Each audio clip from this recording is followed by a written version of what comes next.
Joining me now is West Virginia Senator Shelley Capito. She chairs the Senate Environment and Public Works Committee. Senator, your reaction to what you just heard from Lee Zeldin? I agree wholeheartedly with Administrator Zeldin.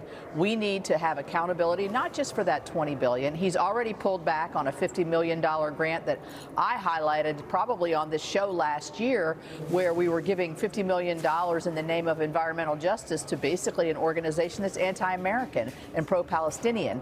And so I believe the administrator that we should have the Department of Justice look into this. Let's see who's on these organizations, who's on the boards, where's the money going.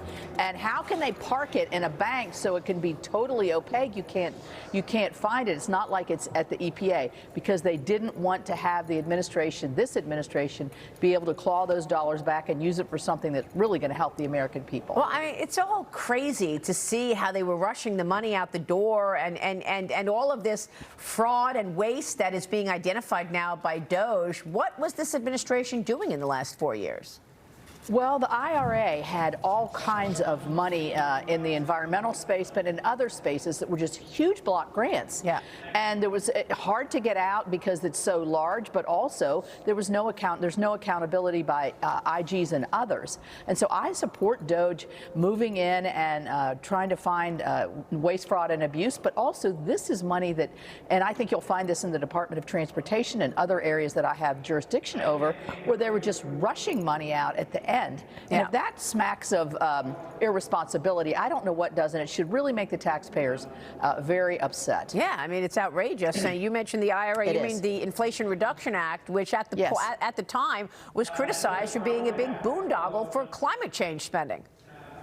Right, and that's exactly what it is. I mean, anytime you're going to push that much money, $20 billion, we're not talking 20 million or 20,000 billion dollars out, you're going to have waste, fraud, abuse, and so I think the DOJ should pursue this and pursue it quickly. President Trump's cabinet almost complete. Howard Lutnick confirmed as Commerce Secretary last night in a 51-45 Senate vote. Lutnick will oversee the president's tariff plans as Trump threatens tariffs on autos, semiconductors, and pharmaceuticals. Watch this. Have you decided specifically what the auto tariff rate should be? Yeah, I probably will tell you that on April 2nd, but it'll be in the neighborhood of 25%. What about semiconductors and pharmaceuticals? It'll be 25% and higher, and it'll go very substantially higher over a course of a year.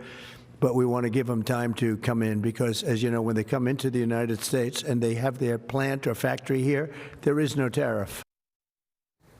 Senator, you're on the Commerce Committee, right? What do you want to see from Howard Lutnick as Secretary? Well, yeah, I think, and I'm very pleased that he's the new cabinet secretary. I think he will do a wonderful job.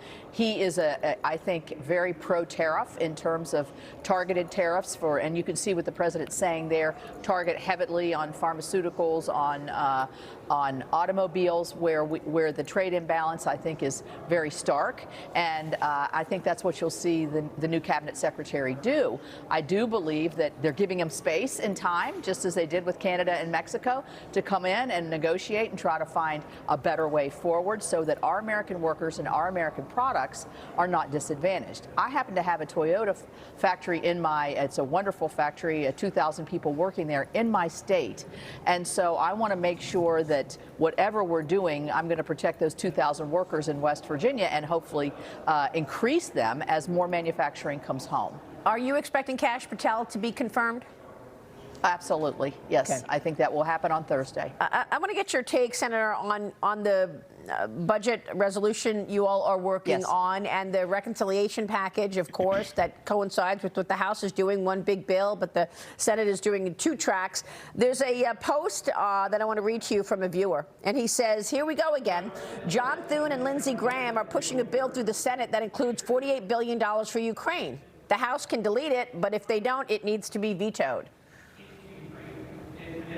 Well, I think the focus of first of all, I don't think that has been any indications that I have is that there's any money in there for Ukraine, but also the bills haven't been written. This is simply a large overview budget that gives $150 billion to defense, $150 billion to our border, which is desperately needed, and then unleashes American energy. So I think that's a very premature post and inaccurate.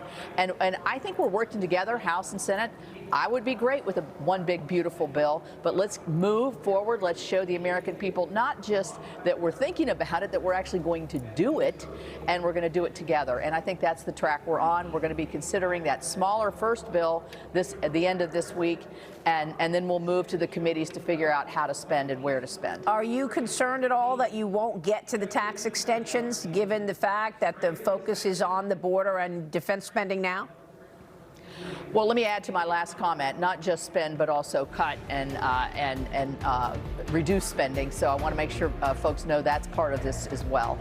No, I'm not concerned we won't get to the taxes. They expire at the end of the year. A lot of us, like me, voted for this in 2017. I intend to do it again. Senator, it's great to see you this morning. Thanks so much. Good to see you, Maria. Thanks. On Capitol Hill. Stay with us. We'll be right back.